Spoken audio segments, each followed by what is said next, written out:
মোৰ জন্ম হৈছিলে তুৰাত জন্মৰ পিছত দেউতা আহিল যোৰহাটলৈ, যোৰহাটত আহি তাৰ পৰা আকৌ চাকৰি সূত্ৰে আকৌ দেউতা গ'ল পষ্টিং হ'ল তেজপুৰত আমি প্ৰায় ডেৰ বছৰ থাকিলোঁ।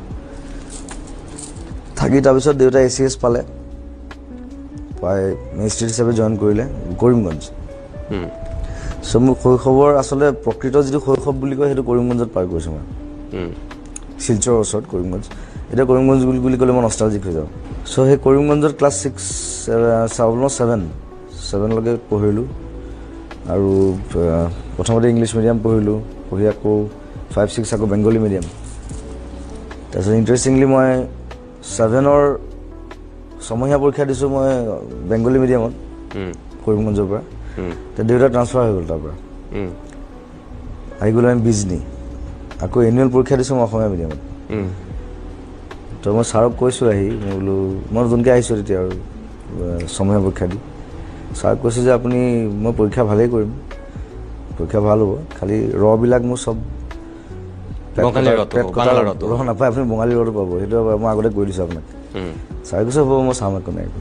আৰু সেই বছৰ মই আহি পেলাই ছেকেণ্ড হৈছিলোঁ তাত, খুব মৰম কৰিছিলে। তাৰপিছত বিজনীৰ পৰা আমি আহিলোঁ তামোলপুৰত আকৌ দেউতা পষ্টিং হ'ল SD হিচাপে।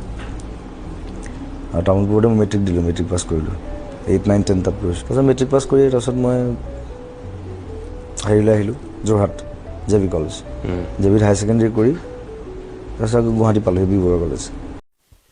সকলোলৈকে নমস্কাৰ।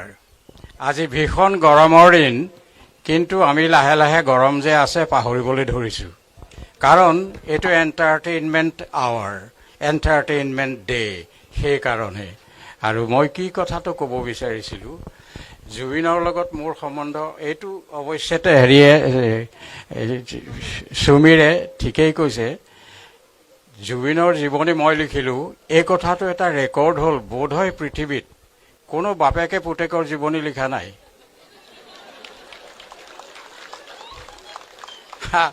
আৰু এতিয়ালৈকে জুবিনৰ জীৱনৰ ওপৰত যিমান কিতাপ লিখাছে, অনেক কিতাপ লিখা হ'ল মই বজাৰত দেখিছোঁ, কিন্তু এখনতো সেই দেশটো নাই য'ত যিখন কিতাপ পঢ়িলে জুবিন বোলা মানুহটোৰ কলিজালৈকে চাব পাৰি, সেই বস্তুটো কিতাপবোৰত নাই। এজন মানুহে এতিয়া চেষ্টা কৰি আছে বৰপেটাত জুবিনৰ ওপৰত ফুল লেংথ জীৱনী এটা লিখিবলৈ। মোৰ লগত আহি আলোচনা কৰে, মই কওঁ যে 2009 চনলৈকে জুবিনৰ বিষয়ে মই যি লিখিলোঁ, ইয়াৰ পিছত কিতাপ লিখিলে এইখন নচলিব আৰু মানুহে ভাল নাপাব। আপুনি 2009 চনৰ পিছৰখিনি জুবিনক লিখক, সেইখিনিৰ বিষয়ে খুব কম মানুহে খুব ভালকৈ জানে। আৰু অলপতে আজি কিছুদিনৰ আগলৈকে পেপাৰত কিছুমান প্ৰবন্ধ সৰু সুৰা নতুন লিখকে আৰু আগ্ৰহী লিখক, জুবিনৰ ফেন বিশেষকৈ তেওঁলোকে সৰু সৰু আৰ্টিকুল কিছুমান লিখিলে জুবিনৰ ওপৰত। এই কথাটো মই এখন পেপাৰহে পঢ়োঁ, দৈনিক অসমত কিবা ওলালে মই সেইটো পঢ়োঁ, মনত ৰাখোঁ। কিন্তু আমাৰ ঘৰৰ পিছপিনে আমাৰ চুবুৰীতে কোলাহল নামৰ ঘৰটোত এজন মানুহ আছে, পদ্মপাণি। তেখেতে চব কথাই পঢ়ে, চব পেপাৰ পঢ়ে, এইবিলাক সৰু সৰু আৰ্টিকুলবিলাক গোটাই থয়। এতিয়া ৰিচেণ্টলি জুবিনৰ ওপৰত এখন সৰু পুস্তিকা উলিয়াবৰ কাৰণে এটা প্ৰেছে খুব জোৰ দি আছে, আৰু সেই জোৰটো পদ্মপাণিৰ মূৰত পৰে, আৰু পদ্মপাণিয়ে জোৰটো আনি মোৰ মূৰত থয়। তো এতিয়া সেই কিতাপখন লিখোঁতে যিখিনি পাৰোঁ মই সাহাৰ্য কৰিছোঁ, তেনেই সামান্য, কিন্তু কিতাপখন লিখা হ'ব পুস্তিকা আকাৰত, কাৰণ ডাঙৰ কিতাপ চবে আজিকালি কিনি পঢ়িবলৈ অসুবিধা হ'ল। পুস্তিকা আকাৰে যদি 10খন কিতাপ বাহিৰ হয়, সেইটোও প্ৰফিটেবল, সেইটো এটা কথা। আৰু জুবিনক সমালোচনা কৰা, জুবিনক এনেধৰণৰ সমালোচনাৰ কথা নহয়, ধৰক আৰ্ট, গান ইত্যাদিত কিবা কথাত কেতিয়াবা মই মোৰ মন্তব্য, মোৰ দৃষ্টিভংগী এটা তাৰ আগত প্লেচ কৰোঁ, আৰু এইটো কথা কৈ দিওঁ যে মোৰ মনত যিটো খেলালে এইটো ভৱিষ্যতৰ কথা। সেইটো কথা যদি তুমি হয় বা সত্য বুলি ভাবা, ফ'ল' কৰিবা, যদি নেভাবা সত্য বুলি ফ'ল' নকৰিবা। কিন্তু মই মোৰ কৰ্তব্য কৰিলোঁ, মই তোমাক ক'ব লাগে, সৰুখিনিক, মোৰ ল'ৰা ছোৱালী বা ওচৰ চুবুৰীয়া সকলোকে কথাখিনি মই কৈ দিওঁ, বছ মোৰ দায়িত্ব সিমানতে শেষ। তাৰ আগতে কথা ক'বলৈ মাতিলে যেতিয়া এষাৰ কথা নকৈ নোৱাৰিলোঁ। আজি বিষ্ণু ৰাভাৰতো মৃত্যু দিৱস, এইটো এটা খুব ডাঙৰ কথা। আজি অনুষ্ঠানটো পাতিছে, এইটো বৰ গুৰুত্বপূৰ্ণ কথা আৰু মই খুব ভাল পাইছোঁ। ইতিমধ্যে আজি আবেলি এজন ফ্ৰেণ্ডে হেৰিয়াত হোৱাটছএপত মোলৈ এখন ফটো পঠিয়াই দিলে। ফটোখন 1964 চনৰ নৱেম্বৰ মাহত বিষ্ণুৰাভা, মই আৰু 3জন ছাত্ৰ জে.বি. কলেজৰ, আমি কলেজত এনুৱেল ফাংচন পাতিছিলোঁ। মই কালচাৰেল ছেক্ৰেটেৰী আছিলোঁ। বিষ্ণুৰাভাক তেজপুৰৰ পৰা মতাই নিছিলোঁ। আমি ৰাতিপুৱাৰ পৰা পিছদিনা ৰাতিপুৱালৈকে এই গোটেই 24 ঘণ্টা আমি 4টা ল'ৰা আৰু বিষ্ণুৰাভা একেলগে আছিলোঁ। দিনটো যিমান কাম কৰিছোঁ, ঘূৰিছোঁ তেওঁৰ লগত, গধূলি ফাংচনত এনেকৈ যোগ দিছোঁ।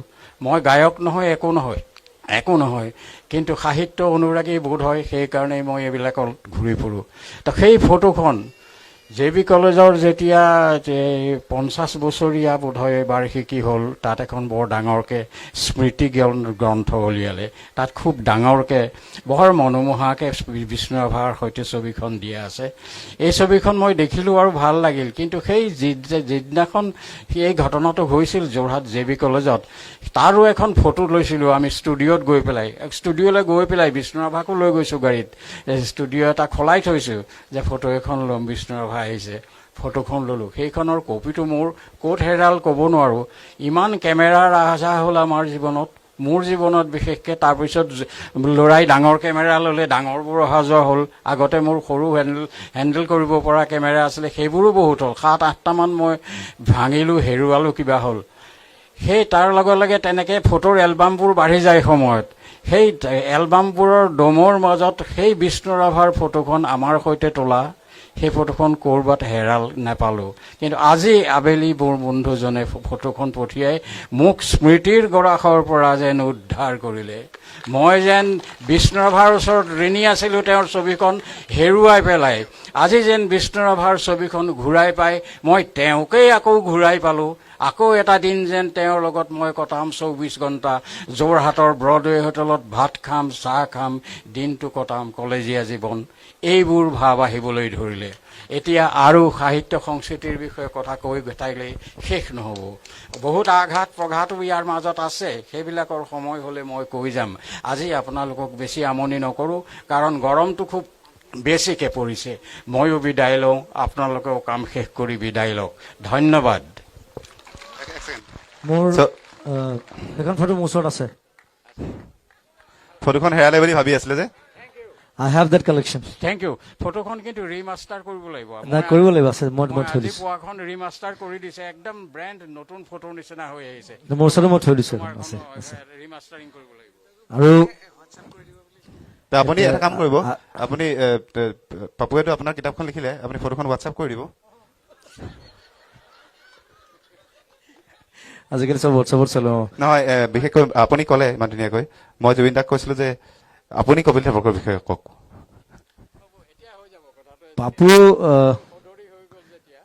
পাপুৰ কথা ক'বলৈ বিশেষ একো নাই, কাৰণ পাপুৱে মোক জন্ম দিছে আৰু